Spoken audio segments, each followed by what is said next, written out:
Assalamualaikum dan selamat petang kepada madam dan kawan-kawan. Saya ialah Muhammad Aslam bin Jaafar, 263698. Saya ingin membentangkan topik yang bertajuk pelibatan kaki tangan, iaitu Employers Involvement. Okey. Pertamanya, saya akan membentangkan pengenalan. Apa itu maksud Organization Development, OD? OD ialah satu proses yang menerapkan pelbagai pengetahuan dan amalan sains tingkah laku untuk membantu organisasi membina keupayaan mereka untuk berubah dan mencapai keberkasian yang lebih besar, termasuk peningkatan prestasi kewangan, kepuasan pelanggan dan pelibatan anggota organisasi. Pembangunan organisasi atau audit ini berbeza dengan usaha yang perubahan yang dirancang seperti pengurusan projek atau inovasi, kerana fokusnya adalah pada pengembangan kemampuan organisasi untuk menilai fungsinya saat ini dan mencapai tujuannya. Menurut Wilder French, pada tahun 1969, pembangunan organisasi iaitu OD adalah inisiatif jangka panjang untuk meningkatkan kemahiran dan keupayaan menyelesaikan masalah organisasi untuk menangani perubahan iklim luaran dan dengan bantuan penasihat dan saintis tingkah laku luaran dan ataupun dalaman yang dikenali lebih yang lebih dikenali sebagai ejen perubahan. Seterusnya, pelibatan pekerja ataupun pelibatan kaki tangan bertujuan untuk meningkatkan input anggota dalam keputusan yang mempengaruhi prestasi organisasi dan kesejahteraan kaki tangan ataupun pekerja itu sendiri.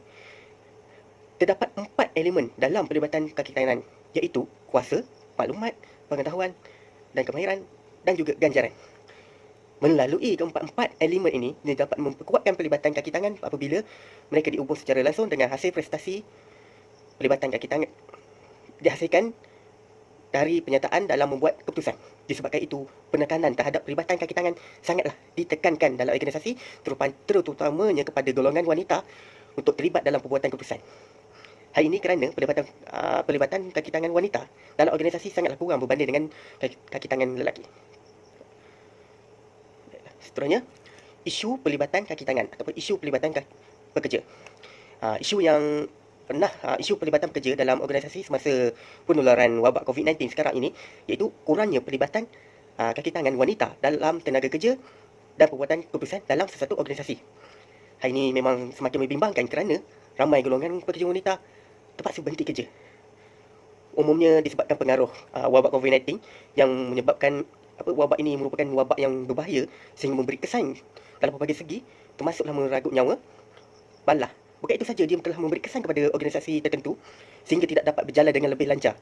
Tambahan pula, dia memberi kesan kepada pelibatan pekerja wanita seperti isu pelibatan wanita untuk melibatkan diri dalam pembuatan keputusan ataupun sebagai tenaga kerja. Oleh itu, isu pelibatan wanita ini telah ditekankan sejak dahulu lagi sebab kurangnya pelibatan golongan wanita dalam pembuatan keputusan. Hal ini lagi membimbangkan kerana ia mampu memberi pengaruh yang jelas kepada OD, iaitu pembangunan organisasi. Hal ini mungkin berlaku disebabkan faktor-faktor tertentu yang iaitu boleh menyumbang pengaruh dan kesan kepada pelibatan wanita untuk melibatkan diri dalam pembuatan keputusan ataupun tenaga kerja dalam satu organisasi. Sebagai contohnya, penularan wabak COVID-19. Oleh itu, organisasi tertentu tidak akan berjalan dengan lancar dan beberapa langkah atau tindakan perlu dilaksanakan untuk mengatasi isu pelibatan ini.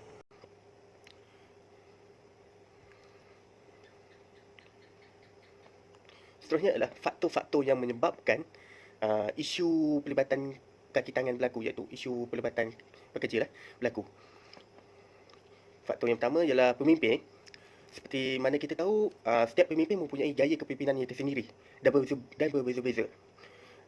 Seperti gaya kepimpinan demokratik,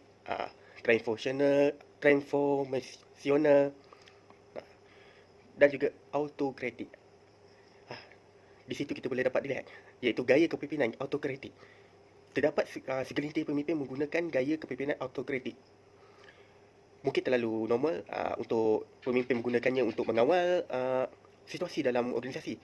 Tetapi apa akan terjadi kalau pemimpin itu menggunakan gaya kepimpinan autokratik terlampau ataupun melebihi had sehingga memberi pengaruh yang besar kepada pekerja. Gaya kepimpinan autokratik ini lebih kenal lagi sebagai gaya pengurusan di mana satu orang mengawas semua keputusan dan mengambil sedikit input daripada ahli kumpulan yang lain. Pemimpin autokratik membuat pilihan atau keputusan berdasarkan kepercayaan mereka sendiri dan tidak melibatkan orang lain atas cadangan atau nasihat mereka. Dengan kata lain, kita boleh lihat di situ bahawa pekerja bawahan iaitu pengikut kepada pemimpin tersebut memberi cadangan, tapi pemimpin tidak akan terima semudah itu. Pasif iaitu kurangnya berkomunikasi dalam organisasi.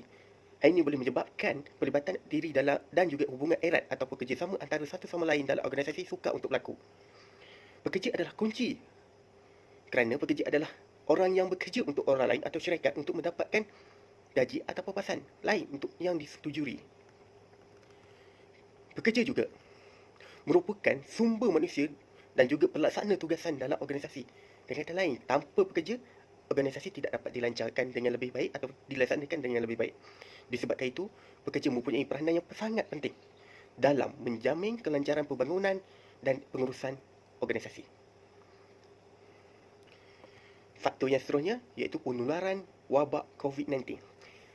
Wabak COVID-19 ialah satu wabak yang berbahaya sehingga membawa kematian. Tambahan pula, wabak ini telah merebak hampir satu dunia. Dengan kata lain, banyak negara telah menghadapi penularan wabak COVID-19 sampai kini. Wabak COVID-19 telah memberi kesan dan pengaruh yang jelas kepada sesebuah organisasi. Ini kerana wabak COVID-19 telah menggalakkan sesebuah organisasi untuk mengubah cara pelaksanaan tugasan pekerja dalam organisasi. Sebagai contoh, pekerja perlu bekerja secara atas talian dan juga bekerja di tempat kediaman masing-masing. Di situ kita boleh dapat lihat terdapatnya iaitu sukan untuk berlakunya pelibatan pekerja dalam organisasi seperti pembuatan keputusan, perkongsian idea atau maklumat dan juga pelaksanaan tugasan dan sebagainya. Disebabkan itu, penularan wabak COVID-19 memang yang mampu memberi pengaruh yang jelas kepada pelibatan pekerja dalam wanita dalam pembuatan keputusan. Termasuklah pembangunan organisasi juga terima efek dia juga. Faktor yang terakhir iaitu peraturan dan garis panduan dalam organisasi. Peraturan dan garis panduan dalam organisasi yang terlalu memberi penekanan atau juga aturan yang sangat ketat kepada pekerja dalam organisasi tertentu akan menyebabkan isu pelibatan pekerja juga akan berlaku dalam organisasi. Tambahan pula, ada pula isu yang berprinsipkan diskriminasi terhadap jantina yang berbeza seperti diskriminasi terhadap golongan wanita dalam organisasi.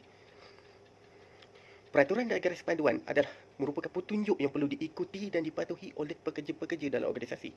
Jikalau peraturan dan garis panduan organisasi yang berprinsipkan diskriminasi terhadap jantina berbeza iaitu jantina wanita, di situ kita boleh dapat lihat peraturan tersebut yang terlalu membebankan pekerja-pekerja dalam organisasi sehingga menyebabkan pekerja-pekerja tersebut tidak akan selesa untuk melaksanakan tugasannya. Hal ini juga menyebabkan segelintir golongan wanita tidak aktif untuk melibatkan diri dalam organisasi seperti melibatkan diri dalam pembuatan keputusan.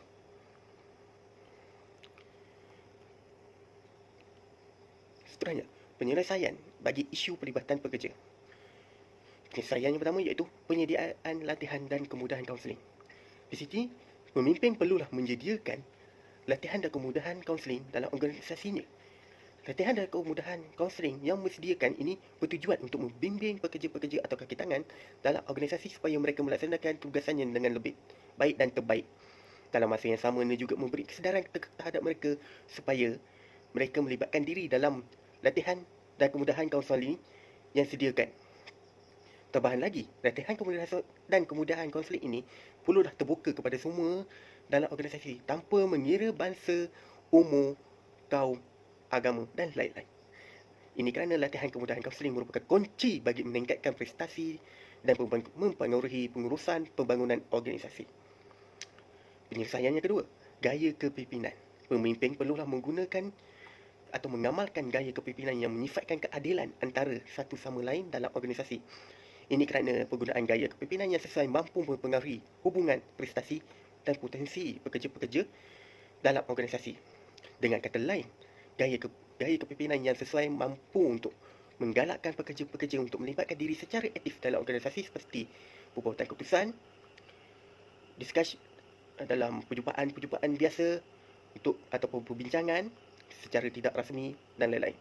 Disebabkan itu, pemimpin perlulah menggunakan gaya kepimpinan yang sesuai untuk menggalakkan pelibatan pekerja seperti pekerja wanita dalam pembuatan keputusan. contoh gaya kepimpinan, iaitu gaya kepimpinan demokratik, iaitu gaya kepimpinan yang memberi penekanan terhadap kerjasama bersama pekerja-pekerja atau pengikut dalam organisasi. Penyelesaian yang seterusnya, perubahan peraturan garis panduan dalam organisasi. Pihak organisasi ataupun pemimpin perlulah mengubah peraturan dan garis panduan dalam organisasi kepada perubahan yang lebih selesa dan diterima dan agar mudah diamalkan oleh pekerja-pekerja dalam organisasi. Peraturan dan garis panduan dalam organisasi yang menyifatkan positif, adil dan mudah akan dapat diamalkan dengan lebih baik oleh pekerja-pekerja dalam organisasi. Peraturan dan garis panduan yang berprinsipkan positif dan adil bagi semua pekerja akan dapat menjamin keselesaan semua pekerja untuk bekerja dan aktif dalam melaksanakan tugas dan aktif untuk melibatkan diri. Disebabkan itu, pelibatan pekerja termasuklah golongan wanita dalam organisasi akan dapat meningkat. Penyelesaian yang seterusnya, iaitu penyelesaian yang terakhir, perubahan strategi organisasi.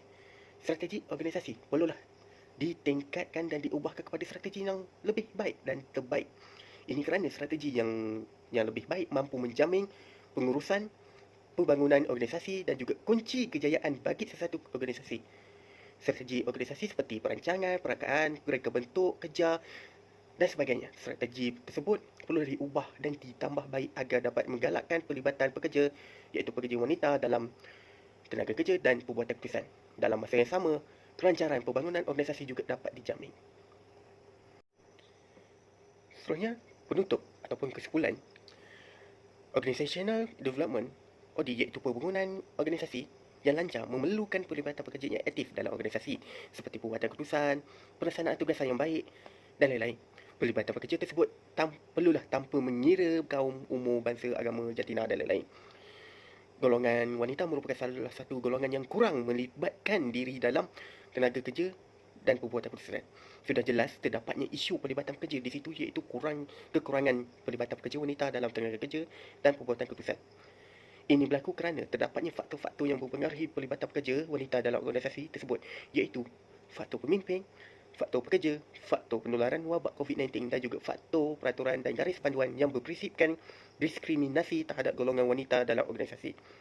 Disebabkan itu, pekerja wanita kurang melibatkan diri dalam organisasi seperti tenaga kerja dan pembuatan keputusan. Beberapa penyelesaian perlu dilaksanakan untuk menyelesaikan masalah kurangnya pelibatan pekerja wanita dalam organisasi, iaitu penyediaan latihan dan kemudahan kaunseling, gaya kepimpinan, perubahan peraturan dan garis panduan dalam organisasi dan juga perubahan strategi organisasi dalam menyelesaikan masalah kurangnya pelibatan pekerja wanita dalam organisasi. Oleh itu, masalah pelibatan pekerja wanita dalam organisasi perlulah diselesaikan kerananya sangatlah penting untuk menjamin kelancaran pembangunan organisasi. Sekian, terima kasih.